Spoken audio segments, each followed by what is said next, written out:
Are you ready?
Assalamualaikum warahmatullahi wabarakatuh.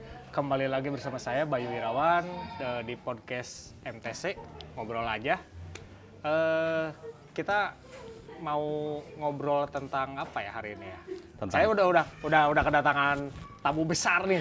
Emang tamu besar badannya Pak? Oh iya. Iya besar badannya. Betul. Tapi ini adalah seorang direktur di salah satu perusahaan. Asik, amin. Wah pokoknya terbaik sih, perusahaan I.O. Terbaik. I.O. I.O teh apa? Iswadi Olin. Iswadi Olin. Maaf. Oh iya maaf Kang Iswadi Olin. Oke. Di depan saya sekarang ada Ya. Bapak Imam Taufik. Saya manggilnya Bapak atau gimana? Jangan Bapak lah, Om. Oh. Om kayak Bos orang gila bos. Jemput Om. apa tuhnya? Kimung welahnya lah biar ya. lebih akrab gitu. Oke. Di depan saya ini ada Kibung. Dia adalah seorang direktur dari CP Point Pro. Yap. Terus dari PT 3 besar di Indonesia ya? Insya Allah ya itu yang terbaru mungkin tahun kemarin. Oh iya. Itu tahapannya tuh dari CP dulu kan? Dari CP dulu. Terus ke PT. Betul. Wah, alhamdulillah. Enggak dari sama Mamang dulu. Oh iya betul. Ya, Dari waktu mulai itu. cecek rek Oh, kan. lagi cecek-rek nih. Dari Abang. mulai tidur di lapang Nah, futsal. itu yang di bulan sama kain Oh iya, hitam. itu ya, mah cerita udah kita. bisa. Mung, Yap. nah, apa kabar Mung? Alhamdulillah Mas Bayu baik, kumaha sapara kanca Majalaya. Alhamdulillah Mung. Ya kita mah gini aja lah. Iya ya. Saya juga gitu aja. Kita ngobrol aja lah. Oke, siap. Kim Mung ini, Mung asal dari mana Mung? Aku mah Ciparai, Pak. Ciparai. Alhamdulillah gitu, belum pindah kemana-mana, masih tetap suka dengan kedinginan Ciparai dan hingar pikuk dengan Yang Majalaya. Pabaliut di Iya, alun-alun ya? sama Tikud, Pak. Oh, sama. Sama pokoknya. Kalau boleh tahu nih kantornya si Point Pro ini di mana Mung? Ya, jadi 2014 si Point Pro itu dulu sempat 2015 itu domisili di Rancabolang. Tapi sempat sekarang itu kalau 2020 awal itu kita pindah ke Kota Baru 1 Sawah Kurung, Muhammad Ramdan ya, Kota Bandung sih gitu. Kalau domisili sempat asalnya di sana kecil karena kita punya beberapa properti, akhirnya jadi pindah ke sana dan akhirnya barengan workshopnya di sana, kantornya di sana.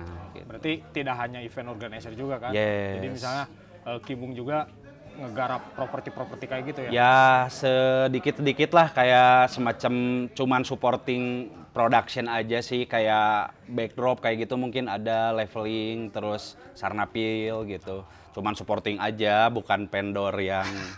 Tapi mudah-mudahan jadi vendor loh. Insya Allah biarkan vendor mah udah banyak kan Pak, Oh, sekarang iya, mah betul. biarkan berkembang, Iya, kita betul. mah support gitu. Iya. Ini mah yang kecil-kecil kalau diorderin teh ngewa gitu Oh, Pak. iya, betul. Kasihan kan. Karagok. Ya gitu. Ngaragokan gitu ya. Ya jadi takutnya nanti nggak mau diorderin segitu kan, daripada gitu mending saya punya sendiri aja Iya, betul, gitu. betul, Ya betul. sejut 2 jut mah kan kasihan ya. Ya asal jangan di jut. Tah gitu.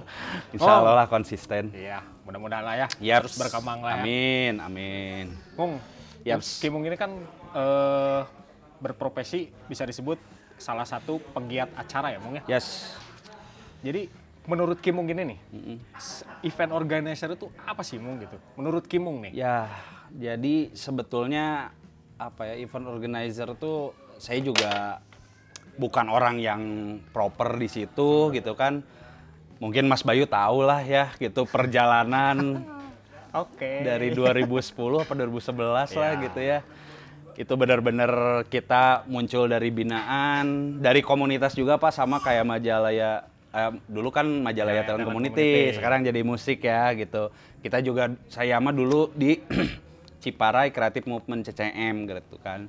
Saya juga nggak nyangka, maksudnya sekarang jadi punya suatu perusahaan Ya, gitu, betul. yang basically sebetulnya punya perusahaan nggak punya perusahaan, yang penting punya basic mengelola suatu event gitu. Nah jadi kalau menurut saya sih ya, suatu event organizer itu ya jelas yang notabene yang nge-organize atau memanajemen sebuah acara gitu kan, mengkemas, mau itu kita nge-building sendiri, nge-develop sendiri, ataupun permintaan dari si klien gitu, yang emang bedanya kalau dulu kan kita nge-develop tuh Mas Bay gitu, jadi atas permintaan salah satu perusahaan gitu kan, tapi kita kembangkan gitu, lebih ke main di aktivasi dan lain-lain. Nah kalau sekarang mungkin saya juga lebih banyak menerima ya kita nge-arrange acara-acara yang diinginkan oleh beberapa brand, perusahaan-perusahaan atau klien gitu. Ya intinya sih event organizer menurut saya ya sebetulnya bukan perusahaan yang arrangement acara-acara, baik itu permintaan sebuah perusahaan atau jadi klien, maupun mendevelop sendiri jadi suatu produk gitu. Itu sih menurut saya. Berarti bisa disebut kita ini kreator suatu Ya, event kegiatan lah gitu betul. ya. Bisa disebut. Bisa ujung jadi tombaknya kreator, bisa jadi hanya menjalankan. Oh iya betul. Gitu sih. Di event organizer juga kan nggak harus melulu ngurus event kan, Oh, enggak. panggung gitu Betul. misalnya kayak gitu lah. Itu mah jadi kan event organizer tuh menurut saya sebetulnya lebih ke head dari sebuah event gitu kan. Jadi kalau misalnya kayak panggung, sound system itu kan sebetulnya ada vendor namanya di kita ya gitu. Tapi mereka itu akan di bawah kita gitu kan, melaksanakan tugas-tugas, tetap sebetulnya kreatornya ada di kita nih gitu sebagai holdingnya atau headnya gitu kan. Jadi para vendor itu melaksanakan kayak stage-nya kayak gini, bla bla bla bla bla, itu otomatis IO lah yang bikin suatu konsepnya gitu kan, itu perannya. Tapi ada juga yang emang kadang-kadang IO itu hanya melaksanakan berdasarkan permintaan si klien gitu kan. Ada yang dikembangkan, ada yang udah jadi kita jalankan gitu. Karena kadang perusahaan hanya membutuhkan orang yang menjalankannya saja, tidak dari awal, paling pengembangan dikit-dikit lah kayak gitu. Menurut Kimung nih, Yes. mending jadi pengembang atau mending jadi penjalan suatu event nih? Kalau saya pribadi ya, kalau ini arahnya sebetulnya beda. Satu, kalau ngomongin bisnis, ya mending kita menjalankan. Menjalankan ya. Betul. Kalau menjalankan kan bisa dibilang tahu bulat pun jadi. Dadakan ya. Kita nggak dadak sih, emang tahu bulat. Oh iya. Ada. Kan digoreng dadakan, Pak. Ente, tapi kan mau mobil. Oh iya bener. Niat. Terus direncanakan. Oh iya, benernya. Jalankan itu. Jadi tetap dikonsep lah sebenarnya. Jadi korelasinya nah, Iya. dia IO-nya tahu bulat. Tahu bulat, Pak. Orang bikin event tahu Ya, bulat. biasanya kalau itu kata-kata di teman-teman lah gitu, Ya, vendor. betul, Jadi kalau saya ngorder ke vendor, misalnya eventnya besok atau lusa, itu bisa dibilang proyek tahu bulat, Pak, gitu. Jadi digoreng dadakan. Proyek Sangkuriang lah. Ya, jadi kalau melihat dari sisi bisnis, kita mending menjalankan ketimbang mengembangkan atau membuat gitu kan, gitu. Karena tanggung jawabnya lebih gede ya. Lebih gede, bener. Tapi ya kadang-kadang kan si klien macam-macam tuh Pak, tujuannya, goalsnya gitu kan, maunya apakah di ranah promosi gitu kan, atau mungkin semacam kayak event itu ada di ranah gathering gitu, kayak gitu kan, itu cuman pengumpulan atau pengelompokan yang targetnya sudah ada. Yang pusing itu kalau yang kayak pengembangan Pak, dia si klien punya project gitu kan, kita harus kembangkan sedemikian rupa yang dimana kadang-kadang targetnya masuk ke kita Pak. Gitu. Jadi kalau bisa dibilang ya mending menjalankan, tapi satu sisi lain mengembangkan itu ada sebuah kebanggaan Pak gitu. Jadi mendevelop itu ada sebuah kebanggaan. Salah satu contohnya saya dulu pernah bikin suatu konsep di Kabupaten Bandung gitu kan, yang alhamdulillah Pak sekarang sudah anyul gitu kan Jalan per sama orang tahun. lain. Ya bisa dibilang jalan atau enggaknya nggak tahu ya Pak ya. Intinya Kalah tener lah. ya jadi itu sebetulnya lebih ke kebanggaan Pak gitu, kebanggaan tersendiri Betul, bagi saya sudah bikin meng-create gitu kan eventnya bisa dinikmati oleh banyak orang gitu kan, terus berharga bagi si kliennya, alhamdulillah sih Pak gitu. Walaupun sisi-sisi lain ya gesekan itu bisa dibilang udah biasa Selalu lah Pak ada ya. lah. Selalu ada gitu kalau Jadi kayak gini. apa namanya? Untuk sebuah IO satu kebanggaan itu kalau misalnya kita bikin event Betul. dilanjutkan sama orang lain. Enggak.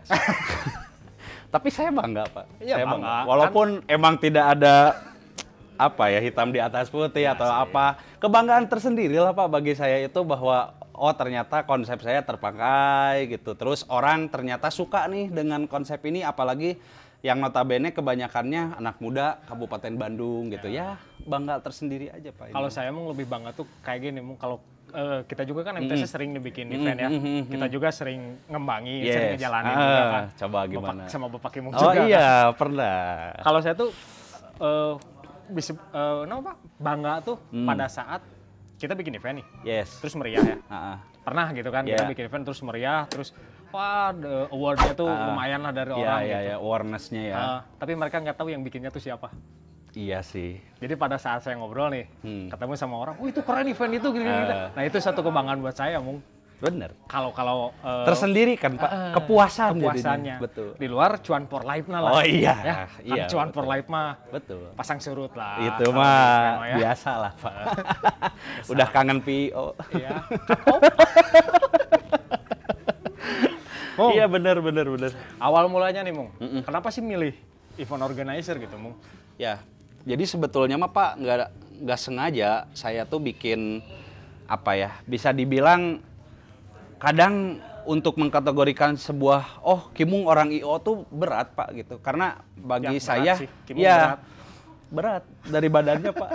Dari sini Pak beban. Kalau saya bisa dibilang kenapa milih IO atau IO gitu ya. Kadang-kadang itu salah satu yang beban karena emang saya pun mendirikan sebuah perusahaan IO ini bukan berdasarkan pendidikan gitu kan atau pengalaman yang sudah banyak gitu ya, istilahnya hanya berdasarkan pengalaman yang sudah dijajaki dan akhirnya sebetulnya bisa dibilang jadi apa ya, formil bukan formil ya, jadi kategori perusahaan gitu kan. Diseriuskeun lah gitu ya. Diseriuskan gitu ya. Itu karena desakan kadang-kadang ada di klien sih Pak gitu. Jadi klien itu kan kalau ya bisa dibilang kadang membutuhkan legalitas gitu kan, company profile gitu, portofolio yang emang itu jadi salah satu biasanya bahan per awal kalau klien itu membutuhkan seorang perusahaan IO gitu. Akhirnya kepaksalah saya bikin gitu kan, legalitas gitu kan, company profile yang ya dari awalnya belum punya portofolio gitu kan, akhirnya dikumpul ya jadilah gitu kan. Sampai 2019 saya juga bikin suatu PT, itu pun kebutuhan Pak gitu. Kalau ngomong legal kan CP juga cukup sebetulnya. Ini kebutuhan, kadang-kadang si klien itu ada yang ya notabene misalnya pemerintahan yang emang membutuhkan izin A, B, C, D gitu. Akhirnya ya udahlah saya urungkan dengan kawan-kawan saya gitu untuk bikin sebuah PT secara legalnya gitu. Berarti kan ini sangat bermanfaat sekali nih ya untuk membuat suatu IO bukan lebih baik sihnya. Ya. Mungkin disarankan lah ya. Disarankan betul. Harus membuat suatu legalitas. Ya, karena legalitas tuh Pak, jadi gini sebetulnya kalau ngomongin pariwisata, biasanya ada asosiasinya. Nah, ini juga lagi hangat-hangat Pak, terutama mungkin rada ke kota ya sedikit gitu. Ini rada hangat-hangat tuh, kadang ada yang seperti ini, karena pelaku seni mungkin ya, IO itu kadang kan seni, membuat konsep tuh seni gitu kan, gaya gitu. Nah, ini ada juga yang kadang, gue nggak perlu bikin legal gitu. Buat apa? Soalnya bikin legal sama dengan bayar pajak. Oh iya betul. Ada yang mengkategorikan bahwa buat apa gue bayar pajak apa segala macam. Nah, ya yang akhirnya menurut saya di masa Covid ini Pak gitu, barulah kadang merasa apa ya, membutuhkan kaduhung gitu Untuk ya. bikin legal. Iya, karena gini Pak, punten-punten gitu ya. Banyak yang menyuarakan, wah gimana nih di bidang pelaku event gitu kan, penggiat-penggiat event pada terbengkalai, gimana tanggung jawab pemerintah dan lain-lain gitu. Apa kabar dengan Anda dengan legalitasnya, bayar pajaknya gitu. Sebetulnya saya salah satu yang emang lebih administratif mungkin Pak gitu. Jadi karena sebuah IO tidak hanya dilihat dari sisi kreatifnya, kadang perusahaan juga membutuhkan gitu kan yang emang dari segi legalitasnya juga lengkap, pajaknya jalan bisa gitu. dipertanggungjawabkan. Betul gitu. Karena ya tergantung kebutuhan sih sebetulnya bikin IO tuh ya itu karena belum ada. Kalau kemarin saya coba ikutan webinar dengan Kementerian Pariwisata dan Kreatif gitu ya, itu belum ada lembaga yang menaungi sebetulnya event organizer. Ternyata bukan di Kemenpar Pak, adanya di Indag. Oh Indag. Iya, jadi kemarin kita salah kamar juga sebetulnya gitu, tapi enggak. Informasinya juga memang belum gitu ya, karena gini Pak, kalau Bapak ya mungkin kalau di saya banyak pitching gitu ya, pitching suatu project itu kadang-kadang nggak ada regulasi yang istilahnya gampang-gampang aja bikin IO tuh gitu. Kayak semacam ya ngumpul beberapa orang bikin IO ya bikin IO jadinya gitu. Nah itulah sebetulnya kita tuh belum ada lembaga atau di pemerintahan yang menaungi regulasi event organizer gitu. Jadi makanya kadang semerawut Pak gitu. Jadi si A misalnya contoh lah misalnya teman-teman saya banyak yang pertama di IOA gitu kan. Akhirnya udah dapat kolega, dapat pengalaman, dia bikin lagi IOB dengan siapa gitu. Ya. Maliut lah. Banyak lah pokoknya nggak satu gitu, tapi saya nggak menyoroti itu sih. Intinya bikin IO tuh kayak semacam kayak mau bikin lomba di Karang Taruna gitu. Jadi dikit-dikit jadi bikin brand. Kadang nggak ada konsistensi gitu Pak. Jadi yang susah tuh kan sebetulnya bukan membuat tapi mempertahankan dan meningkatkan brandnya itu gitu. Kadang-kadang cuman mikirnya udahlah daripada kita bayar IO, ya notabene kadang klien juga bikin gitu ya. Klien daripada bayar IO, akhirnya dia juga bikin IO, ya bla bla bla, nggak inilah ya Pak Bayu tahu lah. Itu mah bukan rahasia publik lagi ya gitu. Nah itu jadi ya sangat sempit Pak gitu. Jujur sih kalau saya bukan berarti menekankan semua IO itu atau IO harus ada regulasi, tapi terlalu liar gitu Pak jadinya tuh. Jadi kayak terlalu liar tuh kadang si A sama si B itu bikin IO akhirnya udah naik punya link-link yang besar, akhirnya ini pecah bikin lagi, jadi kayak gampang banget gitu. Padahal menurut saya yang susah itu adalah membentuk si brandnya Pak. Karena terus kadang-kadang IO tuh ada yang semacam oh ini portofolio dari yang CEO sebelumnya diceplok, segala macam. Nah kadang-kadang menurut saya tuh nggak puas loh Pak gitu. Yang bagus itu adalah berdasarkan SPK gitu kan, bahwa benar si event ini tuh ya dilaksanakannya dengan si PTA atau CPA gitu kan. Nah itu sih gitu. Jadi menurut saya sih kadang si kliennya juga nggak terlalu melihat. Nah makanya kemarin itu dari beberapa penggiat pelaku event itu mengajukan untuk adanya sebuah regulasi gitu kan, supaya tidak terlalu liar gitu Pak. Jadi kalau minimal di database sih mungkin ya. Ya, jadi terdaftar. Bisa asup tadi snaker menurutnya. Jadi enggak keluar TIO teh menang selat aya SK-na bisa dijual, bisa disakolak. Da aya mah aya SKG hese gitu. Mong. Ya. Ini ada kopi dari WJS, Mong. Oh, kita break dulu sambil ngopi. Boleh, siap. Jadi Skuy. Episode ini disponsori oleh Super Musik ID. Ada WJS. Yes. Ada Lensa Community. Mantap. Terus ini yang suka ngedit nih. Apa nih Pak? I am Cine. Cine lah. I am Cine Studio. Mantap. Dan jangan lupa Pelangi Senja ini. Pelangi Senja apa Pak? Nah Pelangi Senja ini adalah CP kami. Mantap.